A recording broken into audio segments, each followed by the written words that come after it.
Hello and welcome to the Big Happy Life podcast. I'm Natalie Britt, and this week we're talking about emotions and feelings. It's part of the Emotions and Feelings mini-series, and this is part 2 of 4.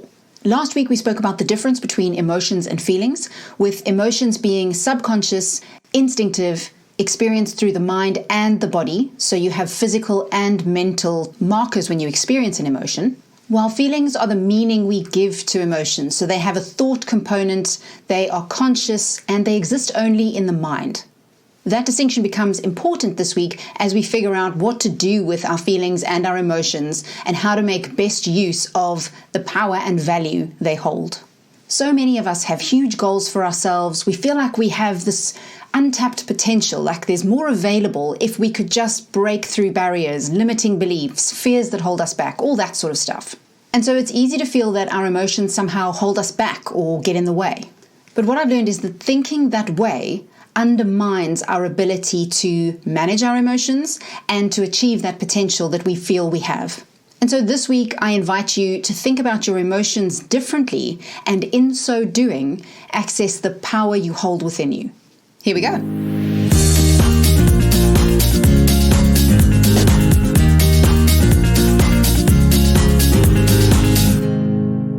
Have you ever heard the phrase, feel the fear and do it anyway? Like fear's some kind of idiot who showed up to the party uninvited. And so we have to leave it in the corner and ignore it, pretend it's not there. And if it tries to speak up, just tell it, hey, that's enough out of you.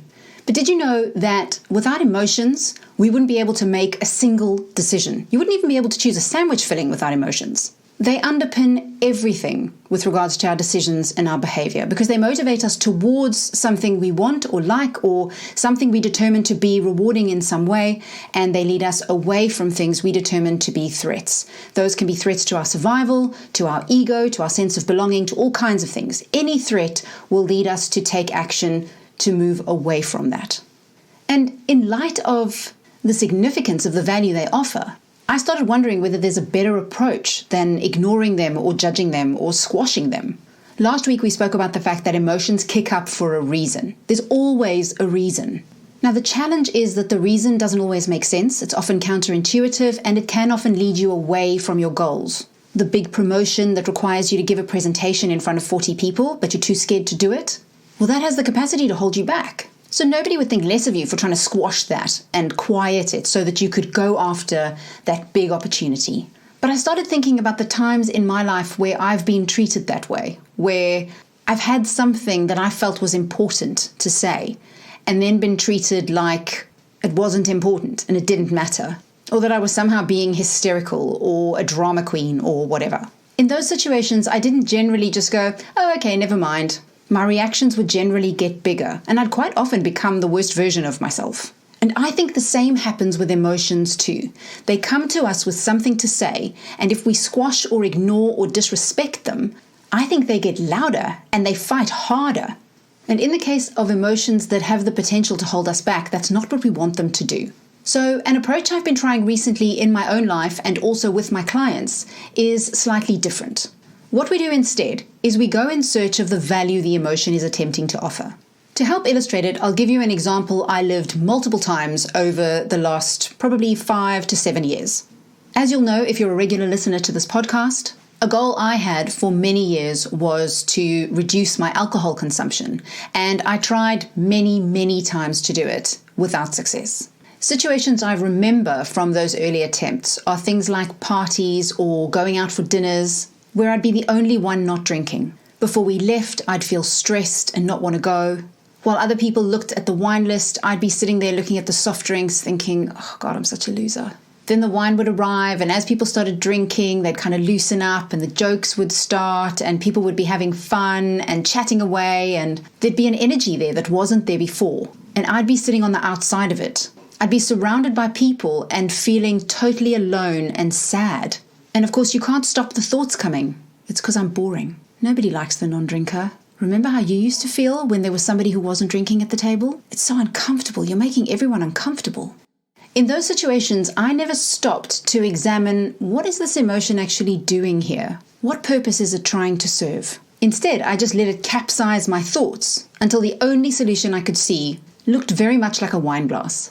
But had I stopped to think about the value that the emotion was attempting to offer, perhaps I would have realized that all it was picking up was a threat to my belonging. The value it was trying to offer was to make sure I stayed part of the group. Well, great, that is important. And the ability to stand back from it and go, yes, that is important. You're right. And now I have to figure out a way to do that and stay on track. Then I no longer invite the thoughts that A, confirm that uncomfortable anxiety feeling, or B, produce loops that make me feel so bad about myself, the only way out is to cave. So that's step one. When you feel those feelings and they threaten to ignite all the thoughts that will make you judge and feel worse about yourself, that's the moment to stand back and find the value. Now, you may need to think a little bit beyond the obvious because, of course, we could argue that all my emotions were trying to do was lead me towards the wine because that felt rewarding. The way you can tell whether or not you've hit on a really valuable explanation is that suddenly you kind of go, oh yeah, well, yeah, that is important. That totally makes sense. And of course I want that. And in that moment, you no longer feel the need to judge or squash or belittle the emotion. At that point, it's much easier to move to the next step, which involves unhooking from that emotion and finding the best feeling thought available to you. And from that perspective, you can begin to choose how to think. Of course, this part isn't always simple. We don't have full control of our thoughts, but the more you practice this, the more often you'll find that you can actually, in quite a lot of situations, choose a better feeling thought. So back to the dinner table. Once I thought about the value of belonging and the importance to me of my friendships and social interactions, I was able to unhook from that fear and turn my thoughts in the direction of what I wanted, which was the ability to socialize just as comfortably as I had in the past without the need for alcohol. Now, I should say the ability to think like this is much more recent. In years gone by, I just caved. But last year, I started thinking like this. I started thinking about the quality of the friendships I wanted and the kind of person I wanted to be. And when I filled my head with those thoughts, it became a lot easier to look up and make eye contact and listen to the conversation and smile and join the jokes and to realize it was never about the wine in the first place. But accessing that level of thinking, I don't think is possible while you're fighting with yourself internally. Now, once you're into the thought component, we know we're into conscious territory at this point, there are certain patterns I've noticed. Patterns in thoughts that will ultimately generally leave you feeling worse, and patterns in thoughts that generally leave you feeling better. For this, there's a great quote that I love from Esther and Jerry Hicks.